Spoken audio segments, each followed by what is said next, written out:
Greetings and welcome to So Much to Talk About 2011 Enshrinement Weekend of the Naismith Basketball Hall of Fame. My pleasure to have 2011 inductee and the 11th member of the Dream Team to make the Hall of Fame. It kind of pretty much completes everything. Mr. Chris Mullin, pleasure to have you on the show. My pleasure. Thanks for having me. Yes, sir. Yes, sir. It was great to see you tape a show for NBA TV, talk about the times, Run TMC, Don Nelson, of course your best friends, Tim Hardaway and Mitch Richmond.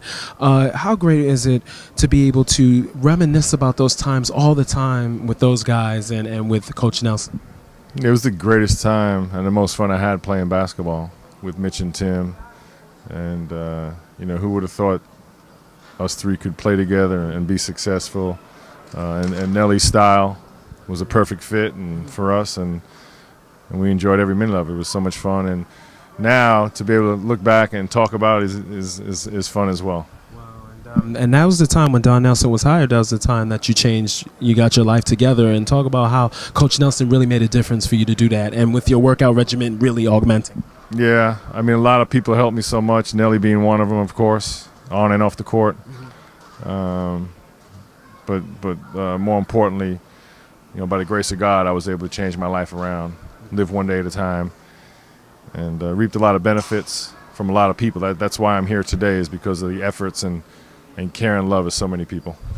Wow. Coach Carnesecca is going to introduce you tonight, and wow, I mean, St. John's basketball, the tradition of St. John's, they're back right now, which is great under Steve Lavin. But talk about New York in the 80s when you were coming up to Xaverian High School and then going right to St. John's. Talk about how electric it was and how it really motivated you to get better and better. Yeah, growing up in New York, I think it was a huge advantage being a basketball player, because so many great players, so many great coaches. You know, just the history and the culture is huge there for basketball. It isn't like that anymore. Like at this time. Yeah, but when I was growing up, that's all people were doing, playing in the street and playing in the parks. You know, I was fortunate enough to have two great coaches as a youngster in CYO at St. Thomas Aquinas. Jack Alisi and Lou Piccolo taught me the fundamentals of the game. You know, taught me the team game, taught me how to practice and get my skill together. And then being exposed to the city game, up in Harlem, up in the Bronx, everywhere, you know, in Queens, Elmcore, all those different places I played, in Mitchell houses where Tiny Archibald would be watching. The combination of those two contrasting styles was a really good mix for me. How great is it that you were inducted this year as well to the National Collegiate Basketball Hall of Fame? Talk about how great that is, that, you know, your career's coming full circle with the accolades that you deserve. Yeah, coming full circle is a nice way to put it. Getting old is probably more like it. But yeah, they're wonderful honors that I accept graciously, and understand I accept for a lot of people, my family, all my teammates over the years, my coaches, people that have helped me with love and support throughout my life. And I've been the recipient of that a lot. Great timing, which no one has control of that. And then just great people being put into my life at the right time. And I know that, I'm totally aware of it and appreciative of it. And when I accept these honors, it's on behalf of so many people. Wow, it's the NBA, very dismal time right now for the league. And you are in you've been in the front office and everything.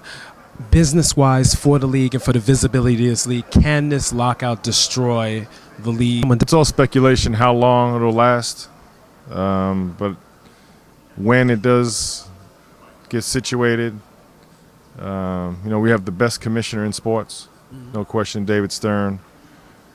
Got some very good player reps and player leaders, and they'll figure it out.